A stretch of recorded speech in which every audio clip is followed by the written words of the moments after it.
يأتي على الجميع أوقات يشعرون فيها أن هناك شيئا ما ليس على ما يرام. في بعض الأحيان تشعر أنك غير ناجح في عملك بما فيه الكفاية، وأن علاقتك العاطفية مع من تحب ليست سعيدة بما يكفي، وليس لديك الرغبة في أي شيء. إن المرض المزمن المسمى بحالة عدم الرضا يوقعنا في حالة من الحسد للآخرين وفي خيبة أمل تجاه أنفسنا. ثقافة البوب والإعلانات التجارية ووسائل التواصل الاجتماعي تجعل الأمر أكثر سوءاً.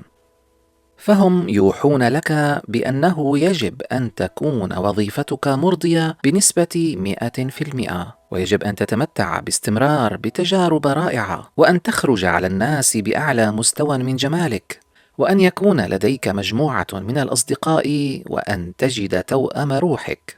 يفهموك أن أي شخص آخر يعيش حياة كهذه إنما هو سعيد تماماً. وبالطبع فإن هذا التوجه لتنمية الذات يجعلك تشعر وكأن عليك فقط أن تعمل بجد بما يكفي على نفسك لتحقيق كل ما سبق. في الواقع بدأ العلماء في البحث عن كبسولات تبتلعها لتعالج حالة عدم الرضا هذه، وذلك منذ حوالي 20 عاما.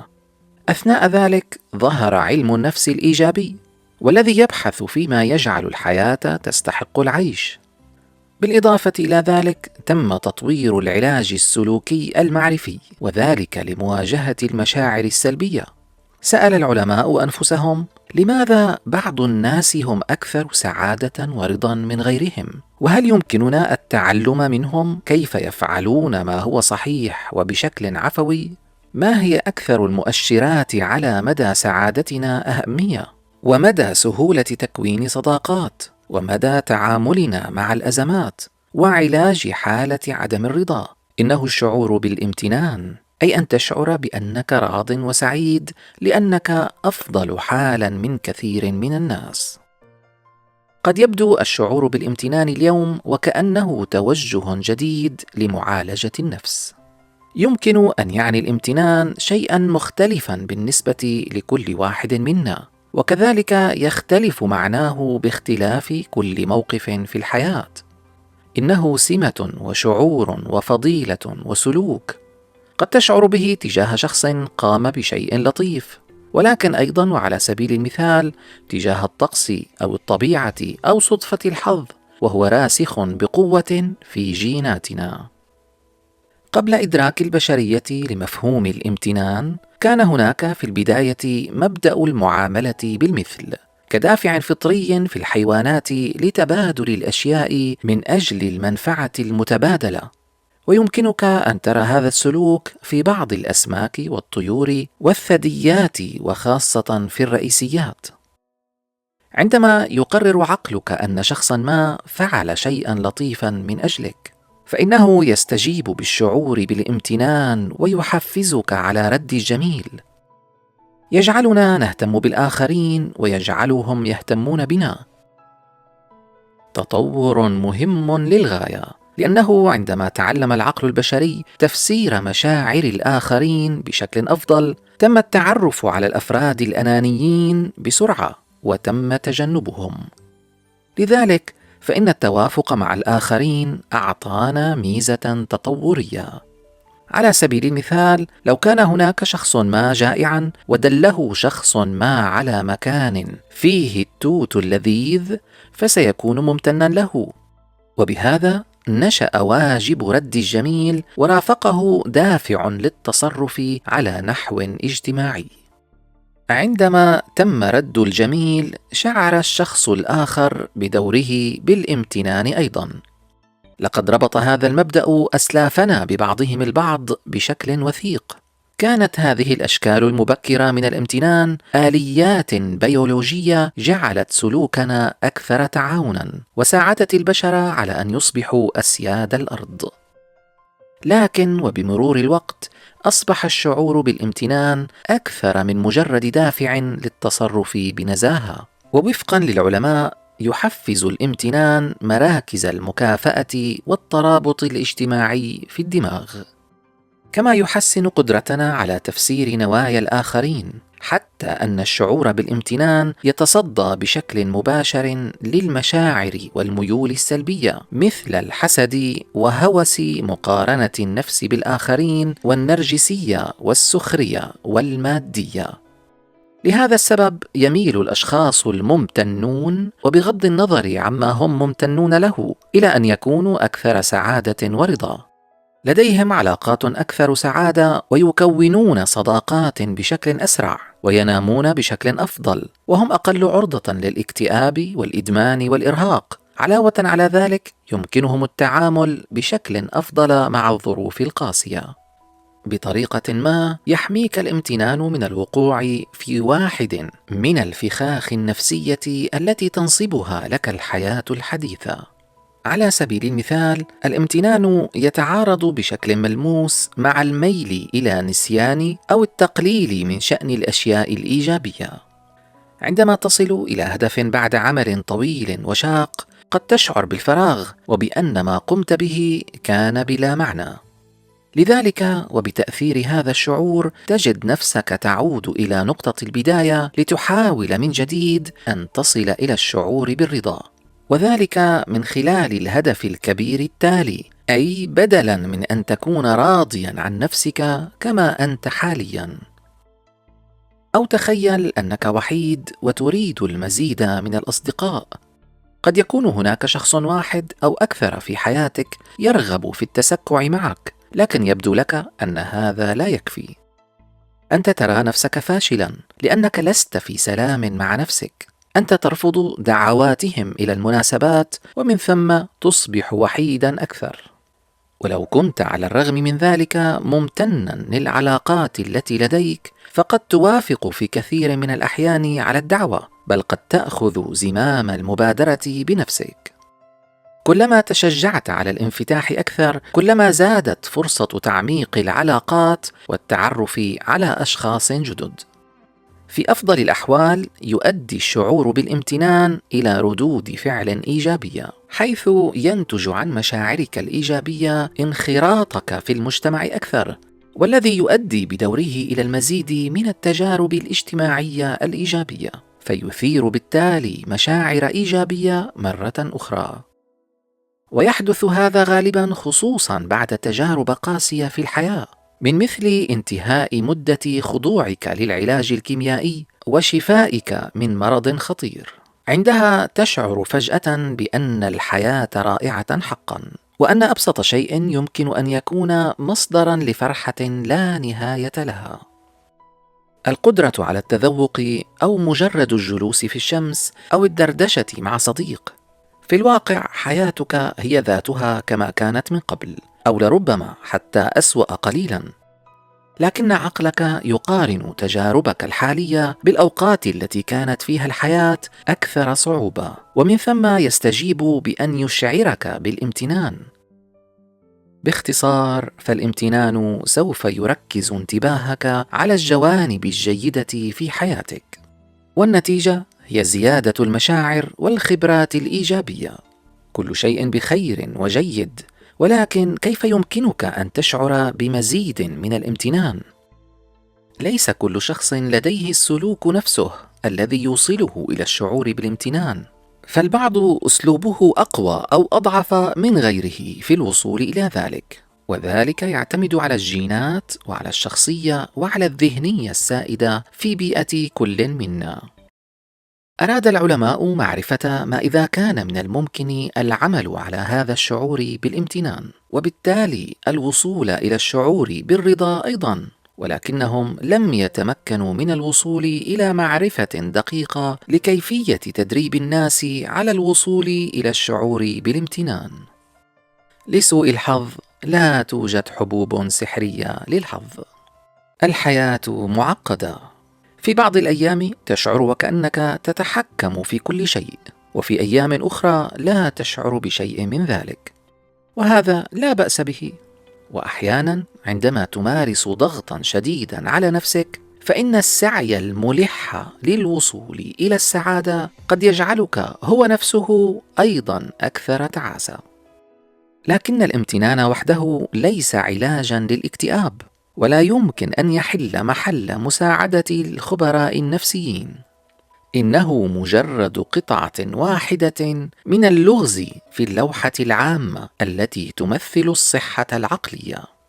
إن أبسط طريقة للدخول في الشعور بالامتنان على أساس علمي سليم هو مذكرات الامتنان، حيث كل ما عليك فعله هو قضاء بضع دقائق من مرة إلى 3 مرات في الأسبوع لتكتب 5 إلى 10 أشياء أنت ممتن لوجودها في حياتك.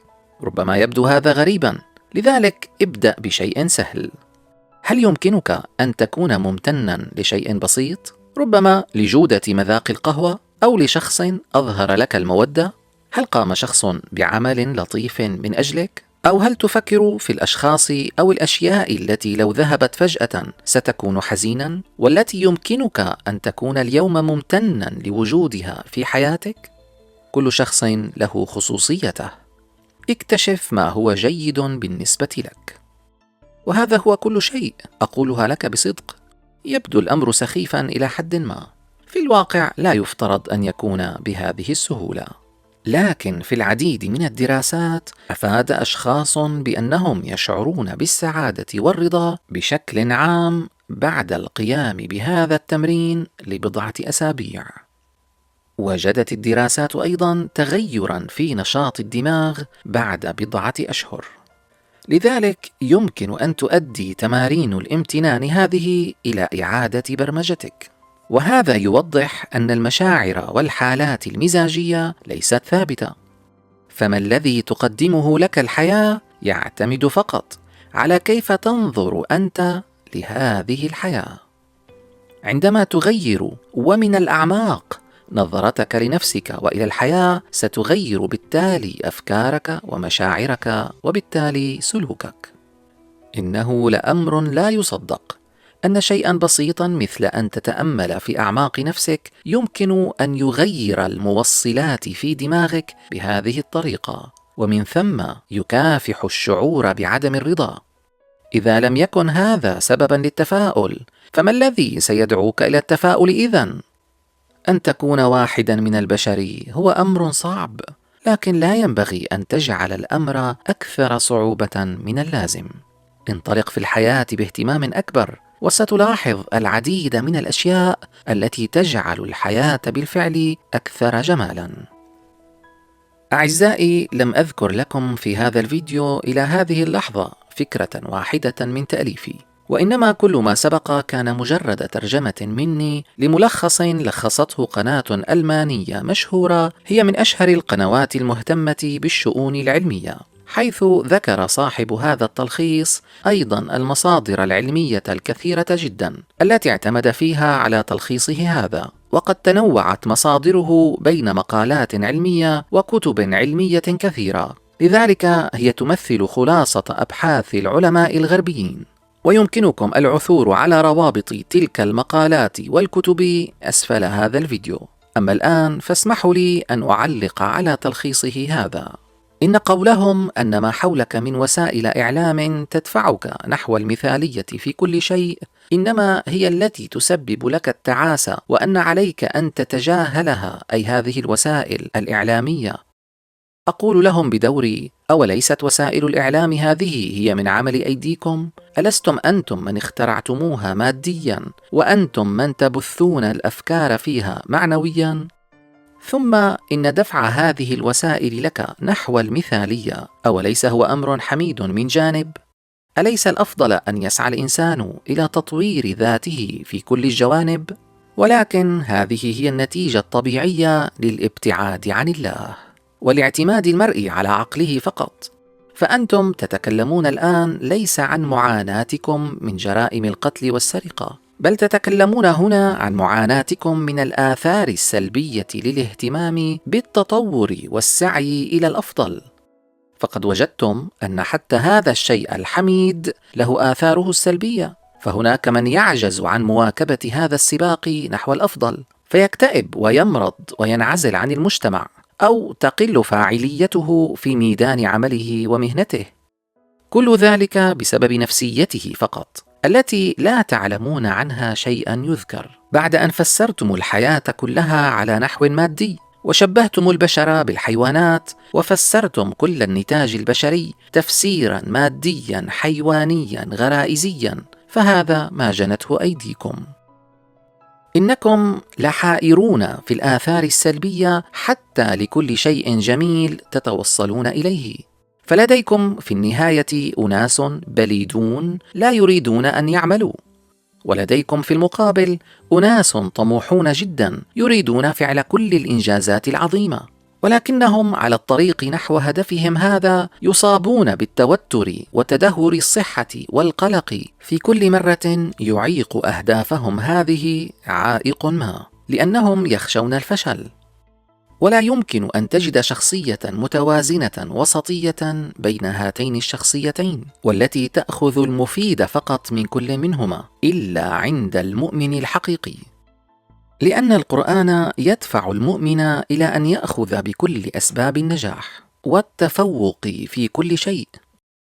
ونظرا لأن المساحة التي يحتاجها المؤمن للراحة هي أقل بكثير مما يحتاجه الملحد، لأن عمل المؤمن في حد ذاته أيا كان فهو ممتع، لأنه يقوم به لوجه الله، سواء في مهنته أم في تعامله مع أهل بيته أو في أي مجال كان. لذلك لديه وقت أكبر للسعي الجاد أكثر من أي ملحد في العالم، وفي الوقت ذاته لا يكترث لنتائج عمله أيا كانت، أي سواء نجح مشروعه الدنيوي أم نجح بعضه أم فشل كله، فالنتيجة واحدة لديه، لأن ثواب عمله وأجره محفوظ عند الله، لأن الدين كله يحاسب على ما تبذله من عمل وليس على نتائج العمل.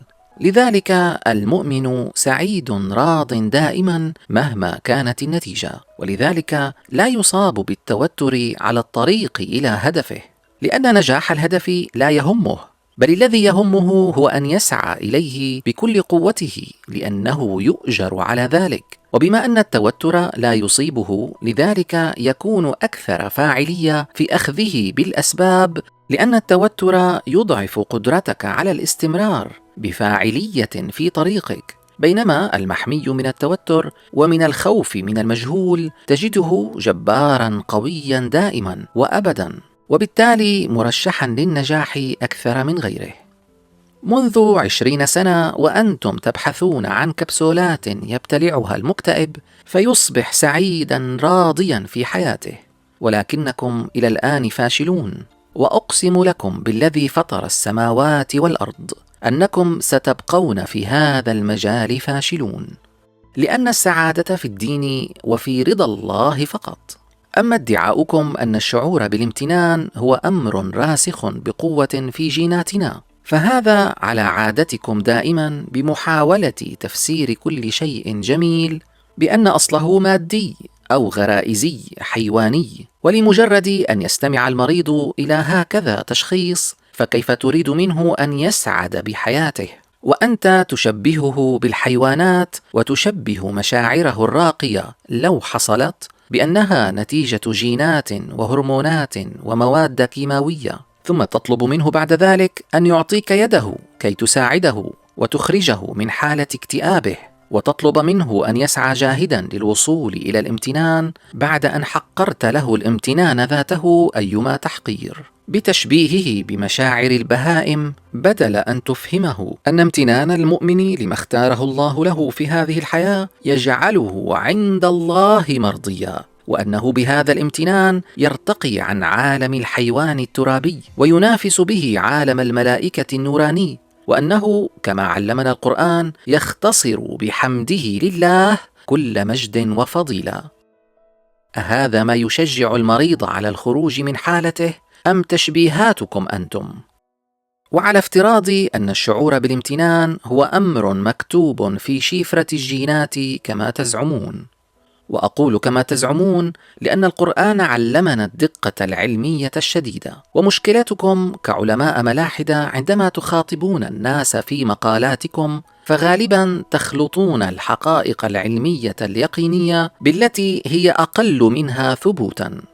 فعلى افتراض أن الشعور بالامتنان هو أمر مكتوب في شفرة الجينات، فهذا لا يستلزم إطلاقا أن يكون الجين هو مصدر الرضا، بل على العكس تماما، سيكون عندئذ الرضا هو الذي ينعكس على الجين المريض فيصححه ويعدله، لتراه عندئذ في مختبراتك العلمية جينا جديدا قد تم تصحيحه. وبغض النظر عن المصطلحات العلمية الدقيقة، حيث يتكلم علماء عن إمكانية تغير الجين ويتحدث آخرون عن تغيير العوامل المتحكمة في الجين، فالنتيجة الملموسة على أرض الواقع في حياتنا اليومية هي ذاتها، وهذا ما يهمنا. فحتى تفسيراتكم تتغير ولا ثبات لها، وإنما الثابت هو ما حدث من آلاف السنين ويحدث إلى اليوم بثبات يقيني قاطع، وهو أن أعدادا كبيرة جدا من البشر على مدى التاريخ قرروا أن يتغيروا عندما تغيرت نظرتهم إلى الحياة، عندما علموا أن لهذه الحياة إلها واحدا، فقووا علاقتهم به، فانقلبت حياتهم ومشاعرهم وإنجازاتهم وسعادتهم. ولم ينعكس التغير على شخصيتهم كبيرا جدا فقط، بل انعكس سعادة على أسرتهم، وأصبح مرئيا واضحا لكل من حولهم، بل وتعاونوا وغيروا مجرى التاريخ إلى الأبد. وأشير منهم إلى صفوة المؤمنين الحقيقيين في كل زمن وفي كل ملة. فلو كانت جيناتهم هي السبب في تعاستهم الأولى، فهذا يعني أن عقيدتهم الجديدة وسعادتهم اللاحقة هي التي غيرت جيناتهم بناء على زعمكم أنتم. ولعلكم تحسبون لهذا الحساب حسابه، فتقولون كي تضمنوا لأنفسكم خط رجعة، وذلك يعتمد على الجينات وعلى الشخصية وعلى الذهنية السائدة في بيئة كل منا. أي لو قلنا لكم كيف تغير فلان رغم جيناته، فستقولون وطبعا الشخصية تلعب دورا، وكذلك بيئته وأفكارها. وأجيبكم عندئذ أنكم ما دمتم تعترفون بأن هناك عوامل خارجية تلعب دورا وليس فقط الجينات الداخلية، فما قيمة كلامكم عندئذ عن هذه الجينات إذن؟ المهم هو أن كل إنسان قادر على تغيير ذاته، ولا معنى إطلاقا ولا أدنى فائدة لأن تعزو سلوكه لجينات ونحو ذلك. فأنت لا تتعامل مع فأر في مختبرك، وإنما مع إنسان الذي هو المخلوق النادر بين المخلوقات في قدرته على تغيير طباعه وسلوكه. أما الذي اكتشفتموه من فوائد صحية لا تحصى لأن تشعر بالامتنان ومن ثم الرضا عن حياتك، فهو أمر جميل وصحيح، ولكنكم عاجزون عن أن توصلوا المريض إلى هذه الفوائد. لذلك عندكم أكبر نسبة انتحارات في العالم على الرغم من كل ما ذكرتموه.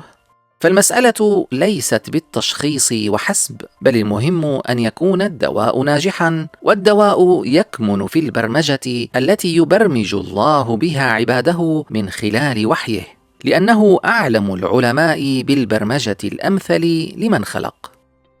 ثم انظر إلى الضياع الذي تعيشه أنت كعالم ومختص في النفس البشرية. كيف تفهم مريضك أن سعيه إلى نجاحات أكبر هو في حد ذاته مرض، مع أني أنا وأنت متفقان على أن السعي لنجاحات أكبر هو شيء حميد يدفع بالمجتمعات إلى التقدم والتطور؟ ولكنك ولكي تخلص مريضك من الاكتئاب أصبحت تحقر في عينيه الإنجازات، وتريد منه أن يقتنع بواقعه من غير أي إنجازات.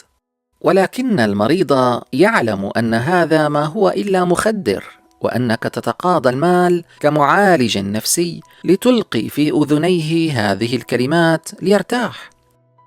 لذلك هناك طبقة معينة في اللاوعي لديه ستقاوم كلامك المخدر هذا، وتقول له بأن كل هذا الكلام هو كذب في كذب. فالإنجازات هي شيء جميل ومطلوب ولا يمكن تحقيرها، بينما القرآن ينجح تماما بأن يخلص المريض من اكتئابه ويدفعه إلى الإنجازات في الوقت ذاته. وذلك كما قلنا بأن يطمئنه إلى أن أجره مضمون بغض النظر إن نجح مشروعه أم لم ينجح، ويمكنه بذلك من أن يشعر أن قيمته لن تنقص لو فشل المشروع، ولكنه لم يدعه إلى التكاسل كي يخلصه من اكتئابه، لأن الاكتفاء بالواقع الراهن في حد ذاته دون سعي لتطويره إنما هو مرض، فأنت تحاول إخراجه من مرض لتوقعه في مرض. أما عبارتك الرائعة عندما تمارس ضغطا شديدا على نفسك فإن السعي الملح للوصول إلى السعادة قد يجعلك أيضا أكثر تعاسة، فأقول لك هنيئا لك هذه النتيجة مع أنك تنبهت لها متأخرا وبعد فوات الأوان.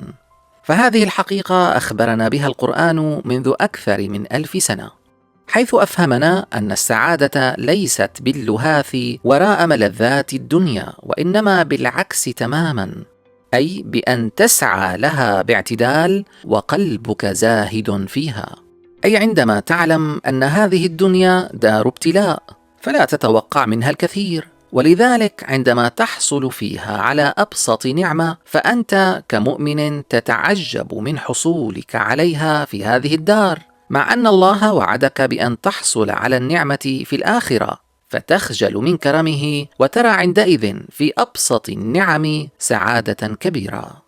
أما عندما يخبرك الملاحدة أنك حيوان ناطق وأن سعادتك هي سعادة الكلب بعظمة ترمى إليه، فمن الطبيعي عندئذ أن تلهث وراء كل لذة ووراء كل راحة، وبما أنك لن تحصل على كل ما تصبو إليه فمن الطبيعي أن تكتئب مهما ملكت من مال ومهما مارست من جنس ومهما فعلت الأفاعيل. أي أن معادلة السعادة في الحياة يخبرنا القرآن أنها على النقيض تماما ممن ينظر إلى ظاهر هذه الحياة وممن لا يتعمق متأملا في أغوارها. لذلك قال القرآن: يعلمون ظاهرا من الحياة الدنيا، وبذلك شخص مرضهم، لأن معادلة السعادة في الواقع هي معكوسة عما يظنه الملحد المسكين. وإلا لو أنك رأيت النوم متعة وهو كذلك فعلا، وأردت الاستزادة منه فنمت ونمت ونمت، فهل ستزداد سعادتك؟ أم ستشعر بالخمول وستصاب بالأرق وبصعوبة النوم وستشعر بأن جسمك متعب وضعيف، أي على خلاف توقعك تماما؟ بينما لو عملت طوال النهار في عمل شاق فستنام في الليل نوما سريعا من غير أرق، ونوما عميقا ممتعا لا توصف لذته. فهكذا هي معادلة السعادة في الحياة، على العكس تماما مما يظنه سطحي التفكير. أما تنبهك إلى أن من يخوض ظروفا قاسية من مرض خطير ونحوه يكون أقدر على السعادة بعد خروجه من هذه الأزمات ممن لم يقع فيها من قبل، فهذه هي فلسفة الابتلاء في هذه الحياة، والتي لم ينجح أحد في تفسيرها بدقة في تاريخ البشرية سوى القرآن الكريم. فلا هو طلب منك الاستسلام للمصائب بحجة القناعة والرضا، ولا هو سمح لك بأن تزيد من مصيبتك بنقمتك على الابتلاء وسخطك وغضبك فتضر بذلك صحتك وتزيد ألمك ألما، وإنما طلب القرآن منك السعي الأقصى لأن تتخلص من ابتلائك بالأخذ بالأسباب كاملة، وفي الوقت ذاته تكون سعيدا راضيا بابتلائك لعلمك أن مقامك عند الله يرتفع أكثر بمجرد رضاك. وبهذا أوجد الدين أنموذجا فريدا، وهو ليس المبتلى العاجز بسبب ابتلائه، بل المبتلى الجبار القوي الذي استثمر ابتلاءه فيما ينفعه، فإلى أن يشفى من مرض الشلل على سبيل المثال، وأثناء سعيه إلى الشفاء منه بالتداوي وبالتمرينات وبشتى أنواع العلاج، تجده في الوقت ذاته إن لم يكن قادرا على تحريك رجليه فهو قادر على تحريك عقله، لذلك يمارس نشاطا فكريا مثلا ويبدع فيه أيما إبداع، فلا شيء يقف عائقا في طريق المؤمن. لكن يسرني أنك عرفت أخيرا أن الابتلاء ليس شرا في هذه الحياة، وأن الابتلاء لا يعني أن الله غير موجود أو أنه تخلى عنا، بل أنت لاحظت بنفسك أن الابتلاء هو سبب سعادة المبتلى عندما يعرف قيمة النعمة التي طالما تجاهلها من قبل، فلم يستمتع بها حق الاستمتاع حتى فقدها ثم عادت إليه، فعندئذ تمتع بها فعلا. ثم أعجبني اعترافك بأن حتى محاولتك إيصال المريض إلى الشعور بالامتنان ما هو إلا جزء صغير من لغز كبير يمثل العقل الفعال المنتج السليم. فتسميتك له باللغز هو اعتراف كاف بعجزك عن فهم النفس البشرية وعن فهم كيف هو العقل الجبار السليم، وأن لك يا مسكين أن تعرف حقيقة العقل، والعقل البشري كله ليس مصدره هذه الحياة، بل هو من عند الله العلي القدير، وهو منحة وهبها إياه. أما التمرين الذي نصحت به فعلى الرغم من فائدته أيا كانت هذه الفائدة كبيرة أو صغيرة، إلا أن المؤمن ليس بحاجة له، ويراه تمرينا لا معنى له مقارنة بما يعيشه يوميا من عقيدة دينية تنعش فؤاده. فالمؤمن ليس لديه أشياء معينة يكتبها على ورقة تكون هي التي تشعره بالامتنان، لأن كل ما يحيط به بالنسبة إليه هو نعمة تستحق الامتنان، بدءا من كل نفس يتنفسه في كل لحظة حيث هو حي وهناك من هو غيره ميت، ومرورا بكل لقمة طعام يتناولها حيث يقارن نفسه بمن لا يجد كسرة خبز، ولا يقارن نفسه إطلاقا بمن لديه طعام فاخر أكثر من طعامه، بل المؤمن يكفيه أنه يعلم أن الجنة في الآخرة هي الوحيدة التي فيها ما يستحقه ويليق به. لذلك هو مستعد في هذه الدنيا لتحمل كل أنواع الابتلاءات في سبيل هذه الجنة التي هي علامة على رضا ربه عنه. لذلك فكل ابتلاء لم يصب المؤمن في هذه الدنيا فهذا في حد ذاته يشعره بامتنان، وأي امتنان، بل يشعره بالخجل من ربه أن لماذا عافيتني مما ابتليت به غيري، مع أني أنا وهو نريد جنتك ونريد رضاك. فلا مجال للمقارنة أصلا بين مؤمن حقيقي يشعر بجبروت نفسي وسعادة دائمة وبين مريض نفسي ملحد تريد أن تخترع له ألوان الحيل كي تخرجه من فشله، ولكن عبثا. فلو نجحت في شيء بسيط من محاولتك معه فالفشل هو المحصلة الإجمالية لمسيرة حياته نفسيا. فعن أي تمرين تتحدث؟ وعن أي كتابة لما يمتن له المؤمن؟ والمؤمن حياته كلها رضا في رضا وامتنان في امتنان. ثم لماذا تعالجون هذا الموضوع بالذات بهذه الطرق وتعترفون بصعوبة نجاحها أيضا؟ ألم تعتادوا أن تعالجوا كل شيء بالمادة لأنكم ترون العالم كله مادي ولا إله وراءه؟ أفتعترفون اليوم أن هناك أشياء لا تنفع معها الأدوية ولا العقاقير المخدرة، وإنما علاجها بالقناعات، أي على العكس تماما، فعلاجها الوعي وليس التنويم، وعلاجها بالعقيدة والفكر والتأمل، ولكنكم بذلك قطعتم شوطا من الطريق وهذا جيد، لكنكم عاجزون عن إكماله لأنك أرشدته إلى أن تغيير معتقداته هو الحل. ولكن أي معتقدات تقدمها له أنت؟